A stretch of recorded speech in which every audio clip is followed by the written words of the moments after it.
Galvanometer, नाम से ही इसका आपको डिस्क्रिप्शन मिल रहा है। एक ऐसा गैल्वेनोमीटर जिसमें जो कॉइल है वो मूव करेगी, राइट। गैल्वेनोमीटर क्या कर रहा है, यहाँ पर ये जो मूविंग कॉइल गैल्वेनोमीटर है, ये एक ऐसा इंस्ट्रूमेंट है जो स्मॉल इलेक्ट्रिक करंट्स को डिटेक्ट करेगा और मेजर करेगा। समझ आया, मेजर भी कर सकता है। अब वो कैसे, अभी पता चल जाएगा, ठीक है। Moving coil galvanometer is an instrument which is used for detecting and measuring small currents। छोटे छोटे बहुत कम वैल्यू के जो करंट्स हैं उनको डिटेक्ट और मेजर करने के लिए मूविंग कॉइल गैल्वेनोमीटर यूज किया जाता है। क्लियर? मूविंग कॉइल गैल्वेनोमीटर का दूसरा नाम है डेड बीट गैल्वेनोमीटर। तो कभी कभी एग्जाम में वो आपको एक्सप्लेन मूविंग कॉइल गैल्वेनोमीटर ना बोल के वो आपको क्वेश्चन देता है explain the working of dead beat galvanometer. तो नाम पता होना चाहिए कि मूविंग कॉइल गैल्वेनोमीटर को डेड बीट गैल्वेनोमीटर भी बोलते हैं। इसके पीछे का रीजन क्या है ये जब हम वर्किंग पढ़ेंगे तो आएगा, ठीक। इस मूविंग कॉइल गैल्वेनोमीटर का प्रिंसिपल क्या है?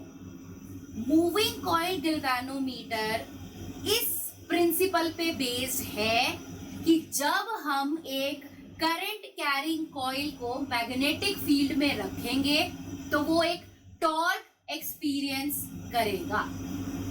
यही जो टॉपिक अभी हमने जस्ट डिस्कस किया, right. Moving coil galvanometer is based on the fact that when a current carrying coil is placed in a magnetic field, it experiences a torque। ये इसका प्रिंसिपल है, ठीक। अब इसकी कंस्ट्रक्शन देखते हैं। ये इसका डायग्राम है, अब ध्यान से देखना क्या कंस्ट्रक्शन है। ये एक कॉइल है जिसको रेक्टेंगल की शेप में रखा गया है। This coil is PQRS1, let's say PQRS1। This is a rectangular coil made of insulated copper wire। Okay, PQRS1 is a coil made of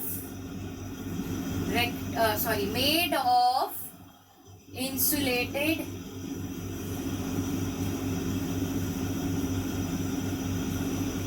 copper wire। Please mute yourself, ठीक। And इस insulated copper wire में there are large number of turns, ये बहुत सारे turns बनाए गए हैं, clear.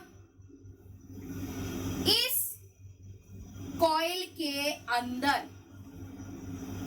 एक नॉन मैग्नेटिक मेटालिक फ्रेम रखा जाता है, ठीक है। यानी कि ये जो आपकी रेक्टेंगुलर कॉइल है इसके अंदर ये एक नॉन मेटालिक रेक्टेंगुलर फ्रेम रखा जाता है। This is a non magnetic metallic frame. Non magnetic रखने का रीजन क्या है? ये यहाँ पर दो सिलिंड्रिकल शेप मैग्नेट्स हमने रखे हैं। यहाँ पर है नॉर्थ पोल, यहाँ पर है साउथ पोल, ठीक। जो ये अंदर हमने एक फ्रेम रखा हुआ है, it is non magnetic, so that ये पोल्स कि मैग्नेटिक फील्ड से मेटालिक फ्रेम पर कोई फर्क ना पड़े। ठीक, और ये जो मेटालिक फ्रेम ये हमने अंदर रखा हुआ है, दिस फ्रेम, ये रेक्टेंगुलर शेप का भी हो सकता है और स्फेरिकल शेप का भी हो सकता है। Clear? This metallic frame can be in a shape of rectangle, it can be in a shape of circle. अब इस रेक्टेंगुलर कॉइल को एक वायर से सस्पेंड किया जाता है। ठीक, और ये वायर जिससे इसको सस्पेंड किया गया है, ये वायर बनी होती है फॉस्फर ब्रॉन्ज की।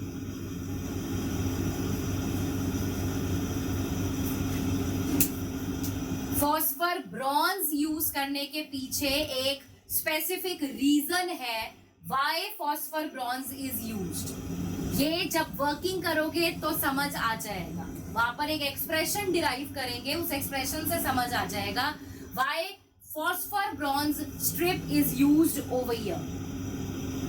एंड इस वायर को, ये जो फॉस्फर ब्रॉन्ज स्ट्रिप है जिससे आपने ये रेक्टेंगुलर कॉइल को अटैच किया है, this is connected with a head, इसको हेड बोलते हैं। ठीक है, एक नॉब से इस वायर को यहां पर अटैच किया गया है। ठीक, और ये जो दो सिलिंड्रिकल शेप मैग्नेट्स हमने रखी हुई है, they are very strong magnets. ठीक, अब ये जो इस कॉइल का लोअर एंड है, एक एंड को तो हमने ऊपर कनेक्ट कर दिया हेड से, ये इस रेक्टेंगुलर कॉइल का दूसरा एंड है। इस कॉइल का लोअर एंड जो है उसको एक स्प्रिंग के साथ अटैच किया जाता है। ये एक स्प्रिंग है एस डैश। ठीक, और ये जो स्प्रिंग है ये भी फॉस्फर ब्रॉन्ज का बना होता है। फॉस्फर ब्रॉन्ज की जगह आप क्वार्ट्ज भी यूज कर सकते हो। ठीक है, either you use phosphor bronze और we use quartz. So this is a spring made of quartz और फॉस्फर ब्रॉन्ज।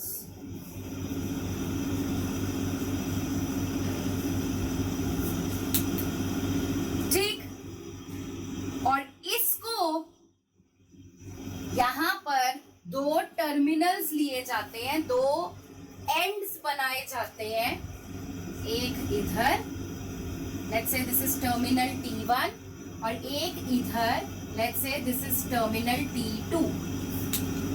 और ये जो स्प्रिंग है, इस स्प्रिंग से एक वायर लेकर यहां से उसको इस T2 टर्मिनल के साथ अटैच किया जाता है। ठीक, उसके बाद जो ये मेटालिक फ्रेम हमने अंदर रखा हुआ है, इस मेटालिक फ्रेम के अंदर हम एक सॉफ्ट आयरन कोर रखते हैं। This is a soft iron core, let's say L।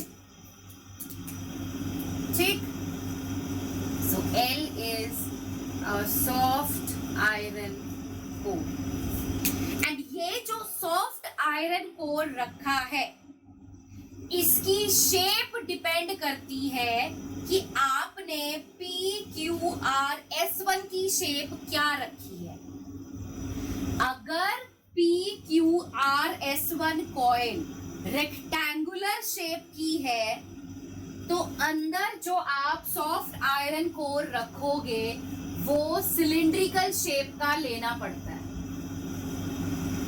लेकिन अगर आप PQRS1 को आप लोगे स्फेरिकल शेप की कॉइल, तो इसके अंदर जो आप सॉफ्ट आयरन कोर रखोगे that will be circular in shape. और ये मैन्युफैक्चरिंग से ही होता है, अभी इसमें हम कुछ नहीं कर सकते। ये तो जो गैल्वेनोमीटर पीछे से बनकर आया वो आया।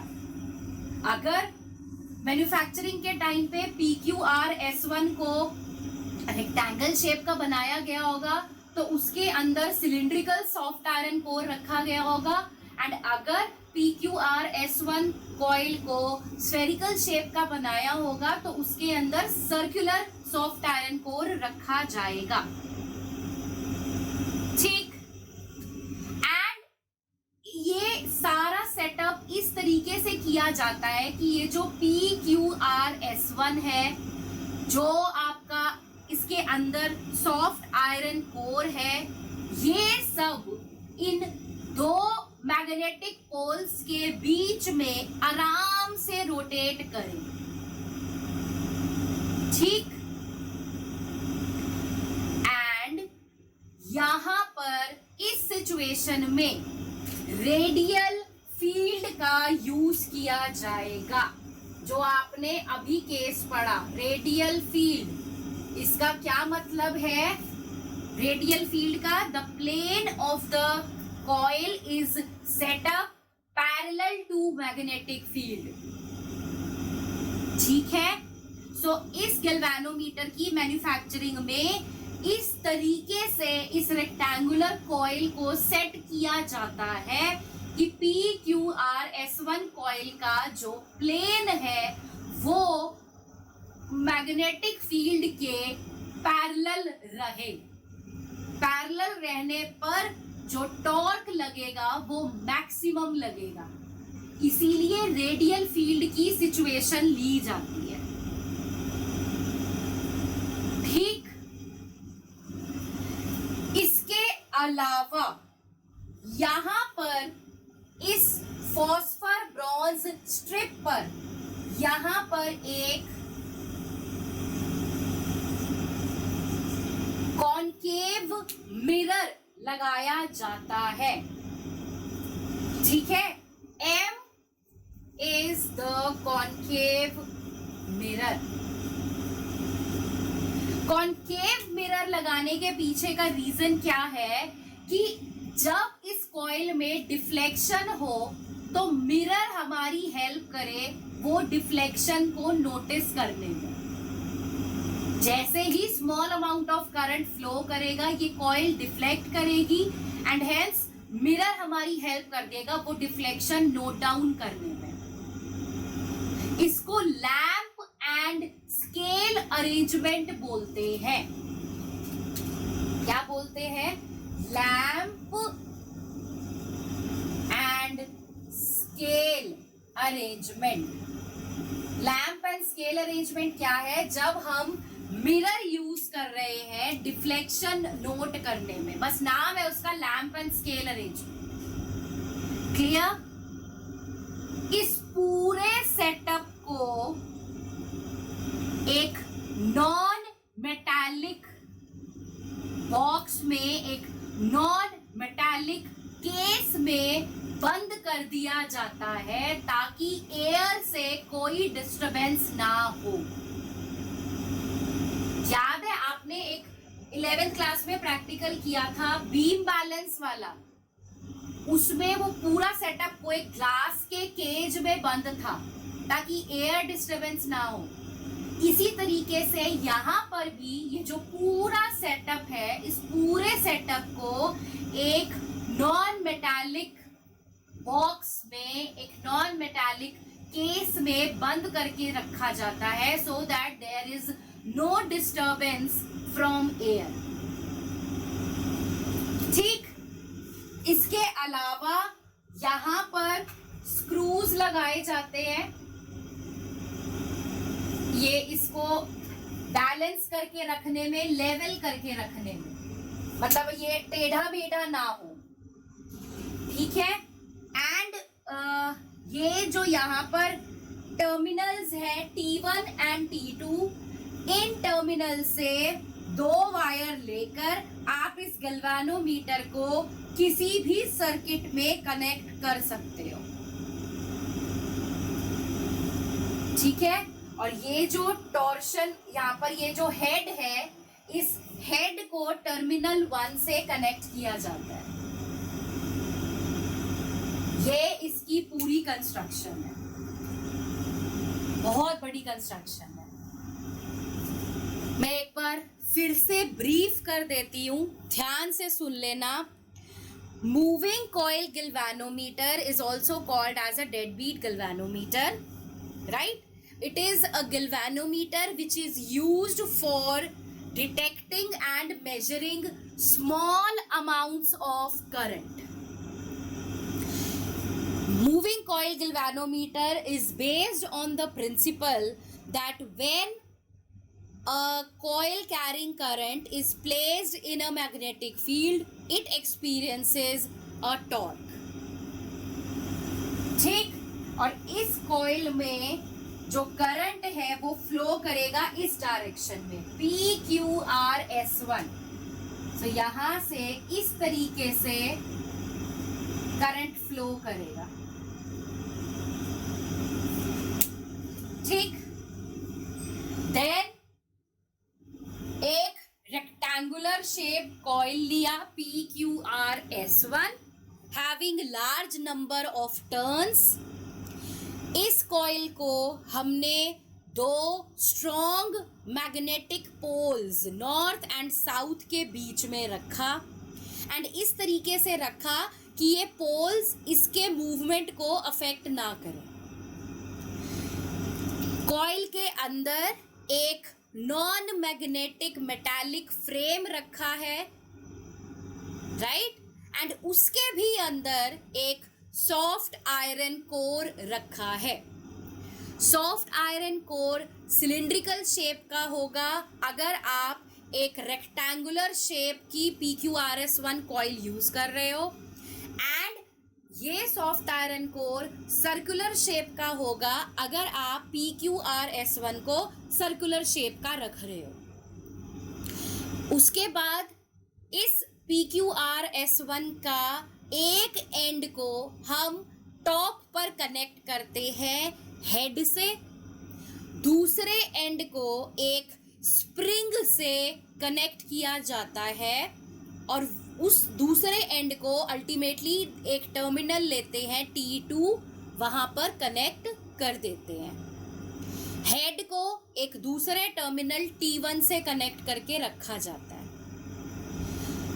PQRS1 का जो अपर एंड है उसको एक स्ट्रिप से कनेक्ट किया जाता है हेड से, और स्ट्रिप यूज की जाती है वो बनी होती है फॉस्फर ब्रॉन्ज की, या क्वार्ट्ज भी ले सकते हो। इसी तरीके से जो स्प्रिंग यूज किया जा रहा है वो स्प्रिंग क्वार्ट्ज या फॉस्फर ब्रॉन्ज दोनों में से किसी भी एक मटेरियल से बना हुआ होना चाहिए। पूरे सेटअप को एक नॉन मेटालिक फ्रेम में, एक non metallic box, non metallic case में बंद करके रखा जाता है to avoid any disturbance due to air. Bottom पर 2 लेवलिंग स्क्रूज दिए जाते हैं ताकि इस सेटअप को प्रॉपर लेवल करके रखा जा सके, टेढ़ा मेढ़ा ना हो। एंड जो टर्मिनल्स टॉप पर दिए गए हैं T1 एंड T2, इन दोनों टर्मिनल से हम वायर, कनेक्टिंग वायर्स लेकर इस गैल्वेनोमीटर को किसी भी सर्किट से कनेक्ट कर सकते हैं। क्लियर? फॉस्फर ब्रॉन्ज स्ट्रिप पर एक कॉनकेव मिरर लगाया जाता है M। ये कॉनकेव मिरर हेल्प करेगा गैल्वेनोमीटर की जो डिफ्लेक्शन है, कि जैसे ही स्मॉल करंट आया गैल्वेनोमीटर ने डिफ्लेक्ट किया, उस डिफ्लेक्शन को नोटिस करने में। एंड ये पूरा सेटअप जो किया गया है इसमें इस PQRS1 कॉइल को इस तरीके से दोनों पोल्स के बीच में रखा गया है कि इस कॉइल का जो प्लेन है that should be parallel to the magnetic field so that radial field condition can be achieved and this coil can experience maximum torque. Tau is equal to BINA. Now suppose करिए PQ और RS1, ये इनकी length है L, ठीक, QR and S1P breath है B, ठीक. Let N be the number of turns in the coil.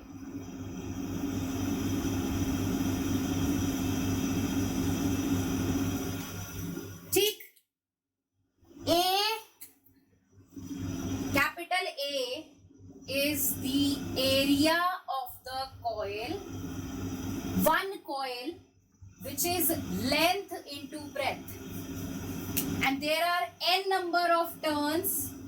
So total area जब निकालेंगे तो n से मल्टीप्लाई हम कर देंगे, ठीक है.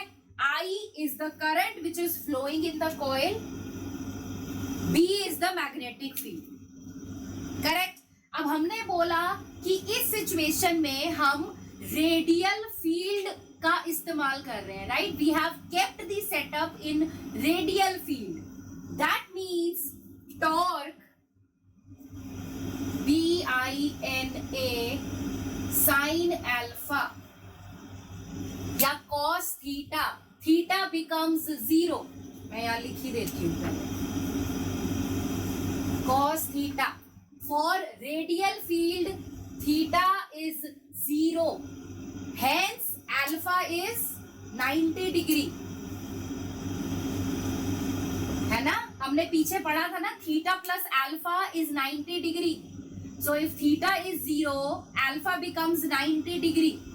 Hence, torque becomes only this,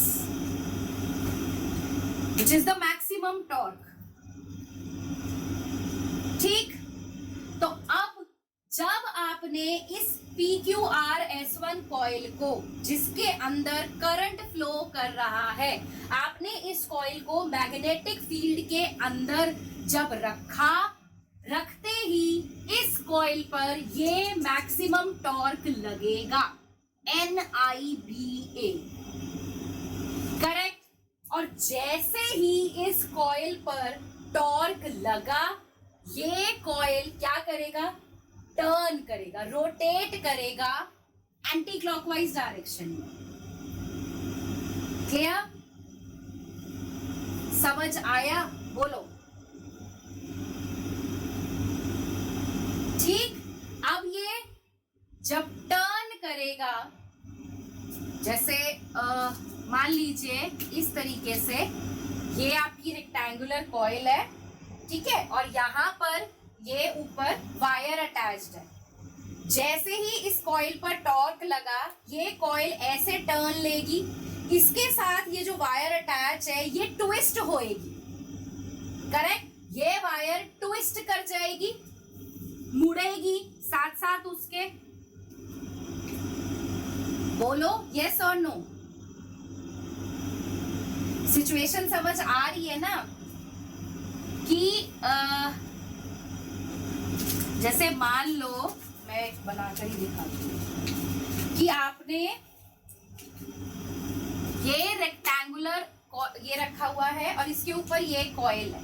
जैसे ही ये घूमा, इसके साथ ये फॉस्फर ब्रॉन्ज स्ट्रिप अटैच्ड है.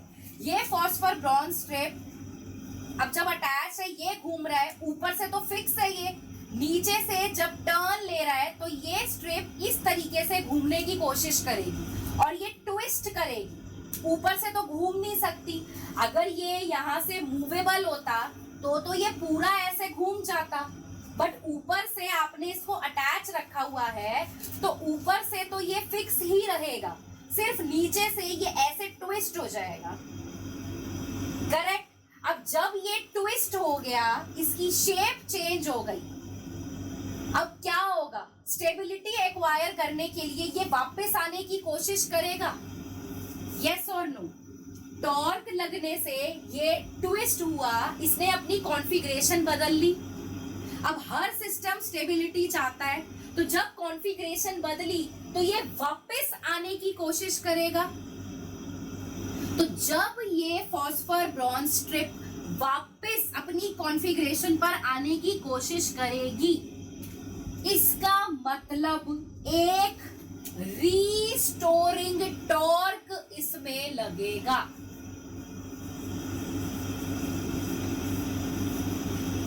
समझ आया? दो टॉर्क लग रहे हैं। एक टॉर्क है ये वाला BINA, जो इस कॉइल को रोटेट करवा रहा है, जिसकी वजह से ये स्ट्रिप ट्विस्ट करेगी। जैसे ही ट्विस्ट करेगी, घूम गया कॉइल, अब ये हट गया, ये गायब। ये गायब होते ही अब इस स्ट्रिप में रीस्टोरिंग टॉर्क आना शुरू हो जाएगा, जो इसको वापस इसकी ओरिजिनल कॉन्फ़िगरेशन पे लाने की कोशिश करेगा। Tau is equal to BINA, ये हो गई आपकी डिफ्लेक्टिंग टॉर्क, जो डिफ्लेक्शन प्रोड्यूस करा रही है।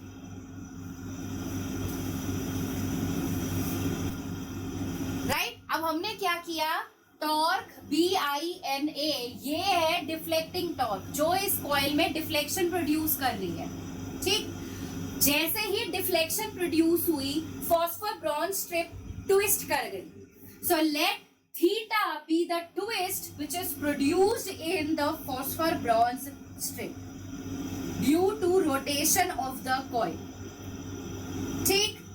सो यहां से टोटल रीस्टोरिंग टॉर्क कितना आ जाएगा?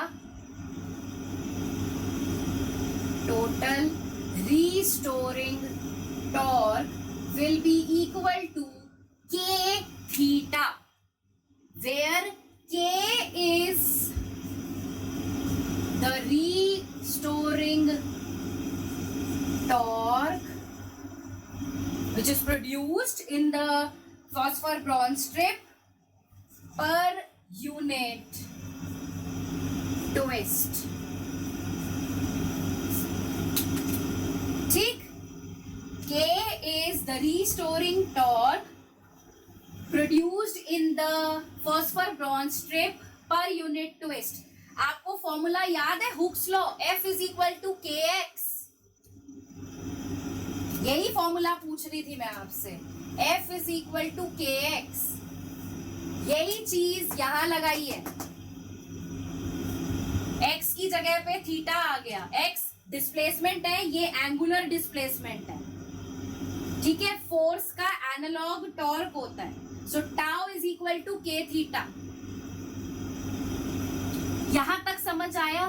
तो इतना रीस्टोरिंग टॉर्क इस फॉस्फर ब्रॉन्ज स्ट्रिप पर लगेगा, जो इसे वापस इसकी ओरिजिनल कॉन्फ़िगरेशन पे लाने की कोशिश करेगा।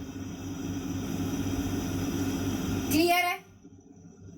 नाउ इन इक्विलिब्रियम पोजीशन, अगर इक्विलिब्रियम अटेन हो जाए,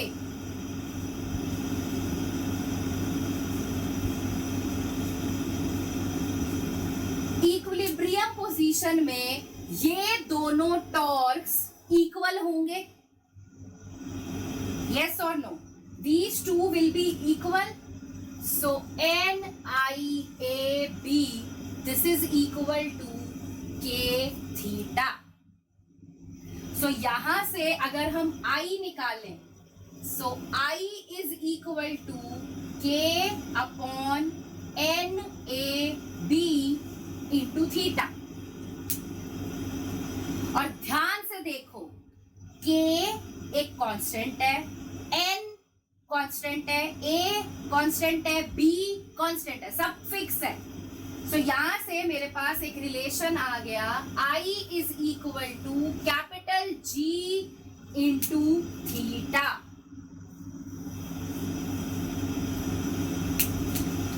Clear? Capital I is equal to G into theta. So this G, which is K upon NBA, this is called as galvanometer constant.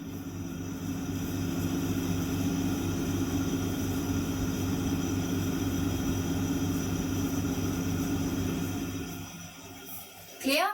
And for a particular galvanometer, these values are fixed, so G is fixed. इसीलिए उसका नाम है galvanometer constant. It remains constant for a particular galvanometer.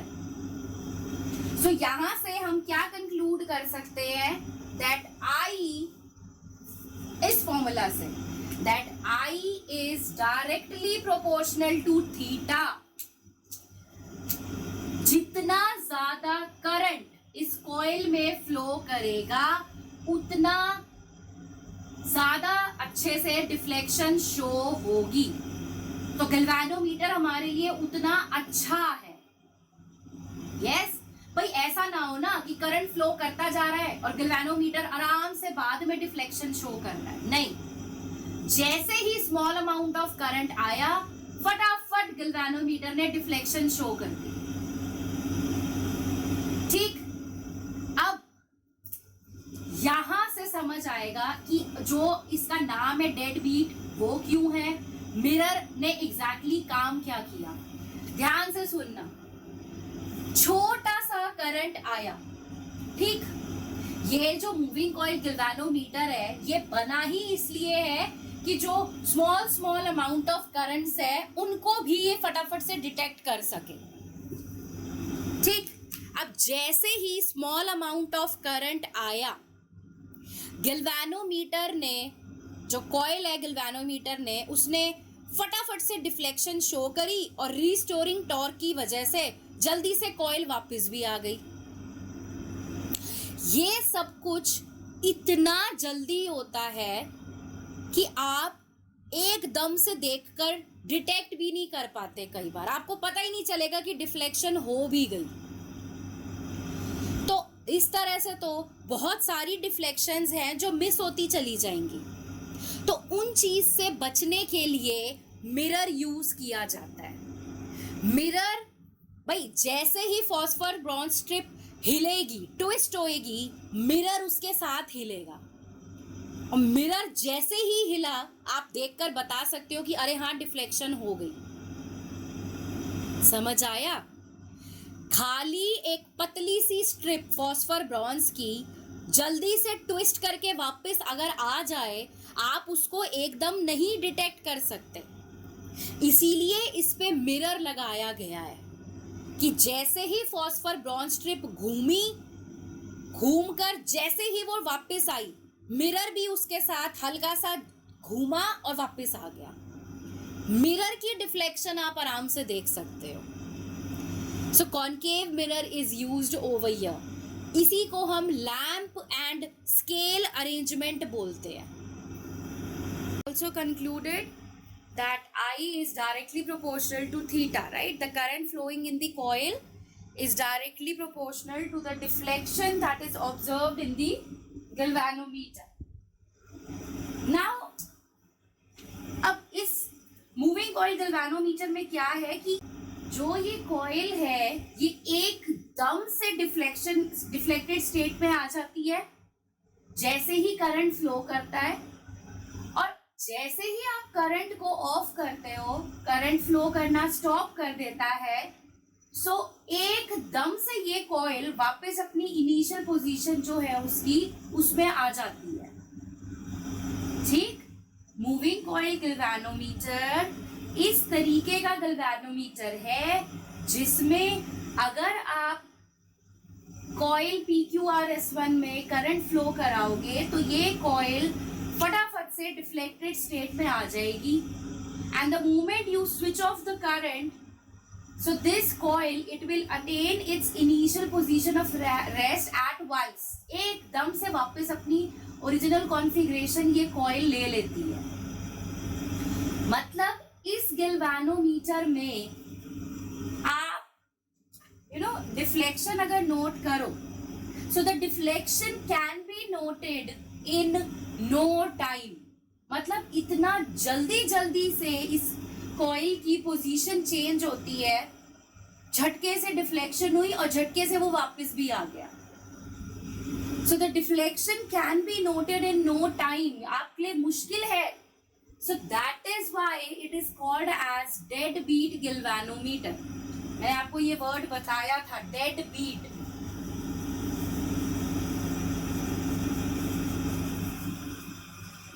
Right, because आपके पास इतना भी time नहीं होगा कि आप इसकी एक बीट को, एक मूवमेंट को फटाफट से नोट भी कर पाओ। And it's one of the reasons that we are using concave mirror over here. Okay, then second point की अगर हम बात करें, so there is one more term which is the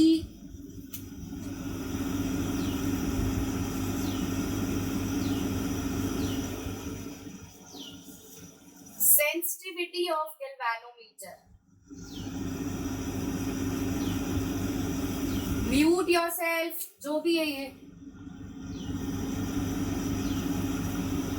Now sensitivity of galvanometer, अब ये sensitivity का क्या मतलब है?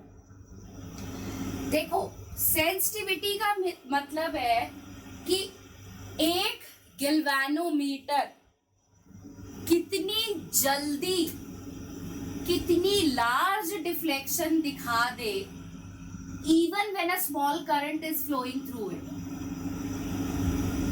ठीक भाई, जैसे ही थोड़ा सा करंट भी फ्लो हुआ, गैल्वेनोमीटर ने डिफ्लेक्शन फटाफट दिखा दी।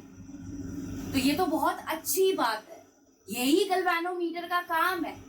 पता लगा करंट फ्लो कर रहा है पिछले 5 सेकंड से और गैल्वेनोमीटर ने डिफ्लेक्शन ही नहीं दिखाई, तो ऐसा गैल्वेनोमीटर किसी काम का नहीं है। Right, so galvanometer is said to be sensitive when it shows large deflections even for a very small value of current. हल्का सा करंट पास हुआ और गैल्वेनोमीटर ने फटाफट से लार्ज डिफ्लेक्शन दिखा दी। तो जब ऐसी सिचुएशन होगी तो हम कहेंगे कि गैल्वेनोमीटर सेंसिटिव है। राइट, गैल्वेनोमीटर सेंस कर सकता है कि कितना करंट फ्लो कर रहा है उसके सर्किट में। क्लियर? अब सेंसिटिविटी ज्यादा से ज्यादा होनी चाहिए गैल्वेनोमीटर की, तभी वो एक अच्छा गैल्वेनोमीटर माना जाएगा। करेक्ट? अब मेरे पास ये फॉर्मूला है, I is equal to K/NBA into theta. तो अगर यहां से हम थीटा निकालें तो हमारे पास थीटा कितना आएगा, NBA/A इंटू I। करेक्ट? अब हमें क्या चाहिए, for a given value of I theta should be large. Yes, छोटा सा ही करंट क्यों ना फ्लो करे, डिफ्लेक्शन जो है वो बहुत ज्यादा होनी चाहिए। यस और no? Yes. Now for theta to be large हमारे क्या क्या फैक्टर्स होने चाहिए थीटा लार्ज करने के लिए? फर्स्ट फैक्टर है n should be large. Second factor b should be large. Third factor a should be large, and fourth factor है k should be small। ठीक लिखा है? भाई एक पर्टिकुलर वैल्यू ऑफ आई के लिए अगर मुझे थीटा ज्यादा चाहिए तो थीटा लार्ज करने के लिए एन, बी, ए ये सब लार्ज हो और के स्मॉल हो जाए तो थीटा लार्ज हो जाएगा. But N should be large, जो हम बोल रहे हैं. N is the number of turns in the coil, right. यानी कि ये जो टर्न्स मैंने यहाँ बनाई है इनको अगर हम इंक्रीज कर दे तो थीटा बढ़ जाएगा, डिफ्लेक्शन ज्यादा मिलेगी. बट अगर आप एक सर्किट में एन को इंक्रीज करते हो, एन इंक्रीज करने से क्या होगा, गैल्वेनोमीटर बल्की हो जाएगा. एंड ऑल्सो जितनी नंबर ऑफ टर्न्स आप इंक्रीज करते जाओगे उतना ज्यादा इस गैल्वेनोमीटर का जो रेजिस्टेंस है वो बढ़ता जाएगा. तो ये तो डिक्रीज कर देगा डिफ्लेक्शन को. यस और नो. अगर आप एन बढ़ा रहे हो, नंबर ऑफ टर्न्स बढ़ा रहे हो, तो दो चीजें हो रही है, गैल्वेनोमीटर बल्की हो रहा है एंड सर्किट का जो रेजिस्टेंस है, गैल्वेनोमीटर का जो रेजिस्टेंस है सॉरी, वो बढ़ता चला जाएगा. तो रेजिस्टेंस अगर बढ़ेगा तो नेचुरली डिफ्लेक्शन कम होएगी क्योंकि कम करंट आएगा फिर. सो ये फैक्टर सही नहीं है. एन को आप एक लिमिट तक ही इंक्रीज कर सकते हो. ऐसा नहीं है कि अपनी मर्जी से कितने मर्जी नंबर ऑफ टर्न्स इसमें बना दिए, नहीं. ठीक. सेकंड फैक्टर है magnetic field should be large. Yes, ये हम अचीव कर सकते हैं. अभी इस गैल्वेनोमीटर में cylindrical shape magnetic poles use किए गए थे. इनकी जगह पर अगर हम हॉर्स शू मैग्नेट रख दें, ठीक है, अगर हम हॉर्स शू मैग्नेट रख दें तो और भी ज्यादा स्ट्रॉन्ग मैग्नेटिक फील्ड प्रोड्यूस होगी एंड हेंस डिफ्लेक्शन बढ़ जाएगी. तो ये फैक्टर सही है हमारा. ठीक. थर्ड फैक्टर क्या है, ए शुड बी लार्ज. एरिया ज्यादा हो जाना चाहिए. एरिया ज्यादा हो जाने का मतलब लेंथ और ब्रेथ ज्यादा होनी चाहिए.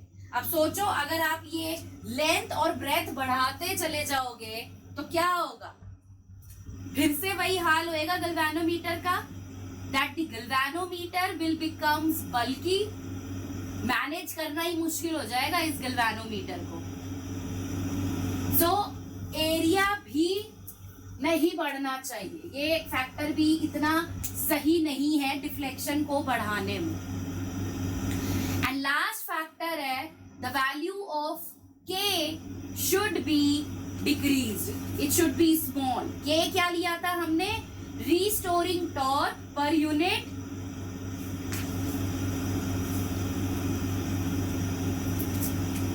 ओके. अब ये जो के है ये हमने लिया था restoring torque per unit twist of the phosphor bronze wire, right. ये जो के है ये डिपेंड करता है कि आपकी जो स्ट्रिप है वो किस मटेरियल की बनी है. के depends only on the nature of the material that is used for the suspension strip, and it has been observed that the value of K is very small for quartz and phosphor bronze. इसीलिए इस galvanometer में sensitivity increase करने के लिए ही quartz या phosphor bronze का use किया जाता है. वेरी इंपॉर्टेंट फैक्टर, ये बहुत आया है पेपर में. वाई द वैल्यू ऑफ के नहीं, इन वो आपको बोलेंगे for increasing the sensitivity of a galvanometer what should be the value of K. So you will write that हाँ,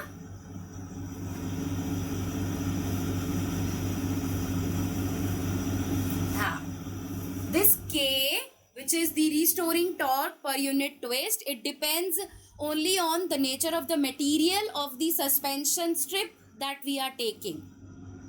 And this K is very, very small for quartz and phosphor bronze. So that is why in this moving coil galvanometer, we are using either quartz or phosphor bronze as the suspension strip, so that K becomes small and hence theta becomes large. ज़्यादा deflection galvanometer show करे even when less current is flowing through it.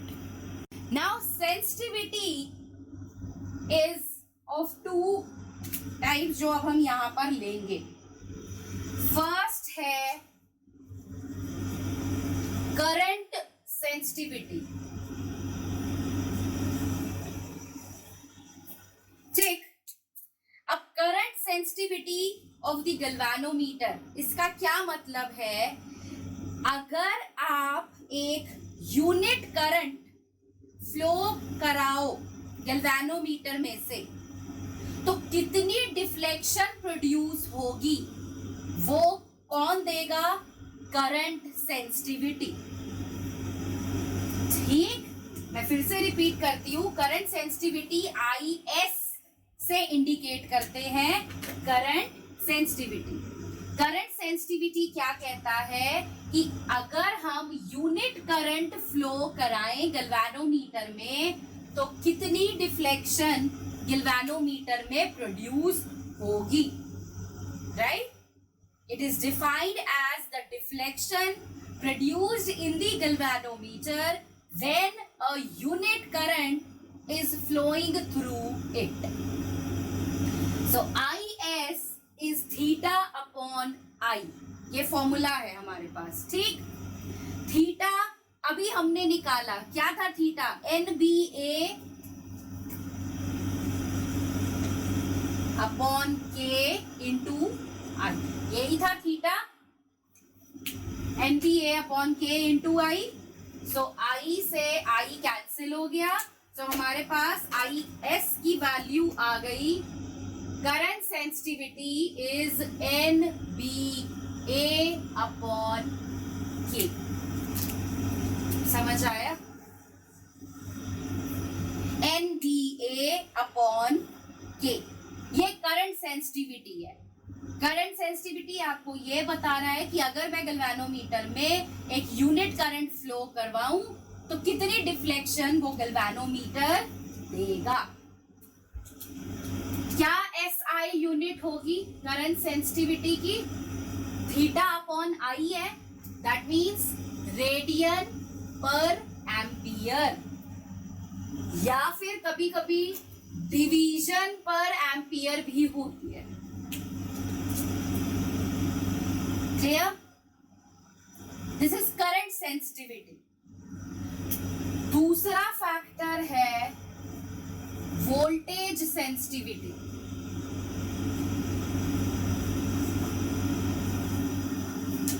Voltage sensitivity क्या कहता है कि अगर galvanometer के terminals के across unit voltage apply की जाए तो कितनी डिफ्लेक्शन गैल्वेनोमीटर में प्रोड्यूस होगी. समझ आया?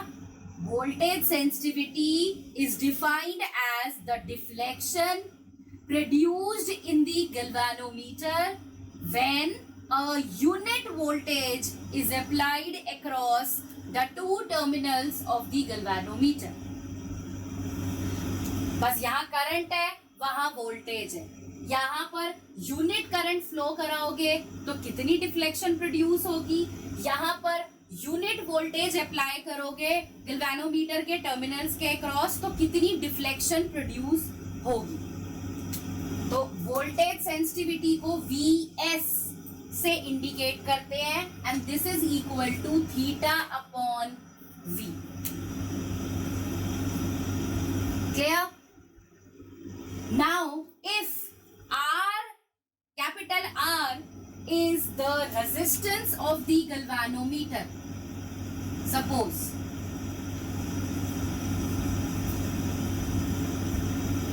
ठीक है, if capital R is the resistance of the galvanometer, then V can be written as I into R.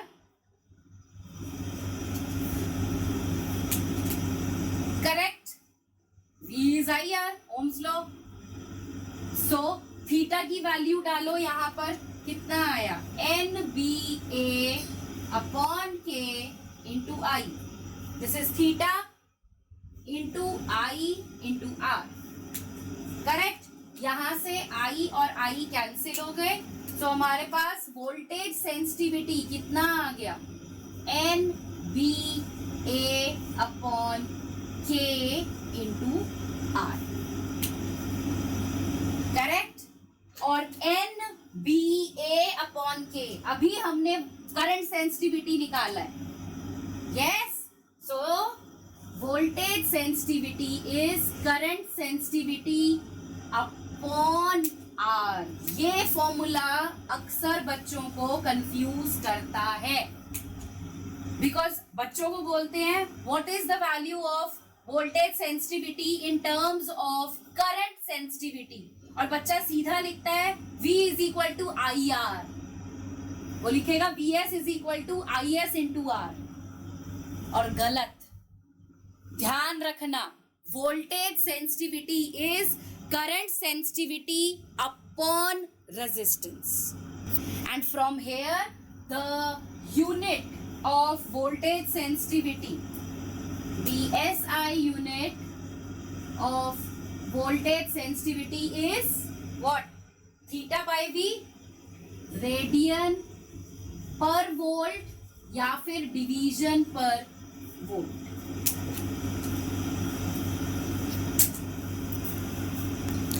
ये जो हमने गैल्वेनोमीटर पढ़ा, अब इसके यूजेस क्या हैं?